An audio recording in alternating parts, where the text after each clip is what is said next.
오늘도 익산 중앙동 침수 관련 보도 이어갑니다. 어차피 상인들의 피해 보상이 이루어지는 마당에 1차 침수 원인 규명이 왜 시급한지 궁금해하시는 분들 계실 텐데요.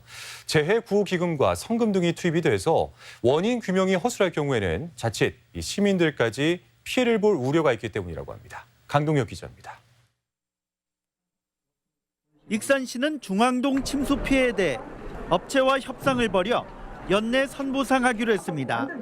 익산시가 피해 상인을 대리해 대응하고 있지만 1차 침수 피해 원인에 대해서는 상인과 익산시의 입장은 크게 엇갈립니다. 익산시와 달리 상인들은 공사에 의한 인재로 보고 있기 때문입니다. 전체가 다 인재라고 생각하고 있습니다. 고소 고발해갖고 원인 규명을 제대로 찾았으면 좋겠다. 그렇게. 이대로라면 업체는 침수 원인에 이견이 없는 2차 침수 피해에 대해 책임지게 됩니다. 하지만 이 경우 논란이 불가피합니다. 집중호우에도 침수되지 않았던 과거 시장 상가 상황과 1차 침수 작업 등 의문점이 해소되지 않은 상태에서 익산시가 1차 침수 피해를 굳이 떠안으려 한다는 비판을 피하기 어렵기 때문입니다. 또 침수 피해가 있기 전인 지난 6, 7월 비 피해 대비 공문을 받았으면서도 자연재해로 원인을 돌리는 것 또한 무책임한 처사라는 지적이 나옵니다.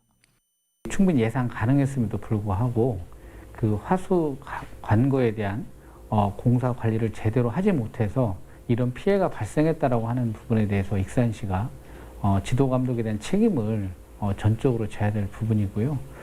원인 조사 비용도 피해를 입은 익산시가 아닌 공사 중이었던 업체가 져야 한다는 주장도 나오고 있습니다.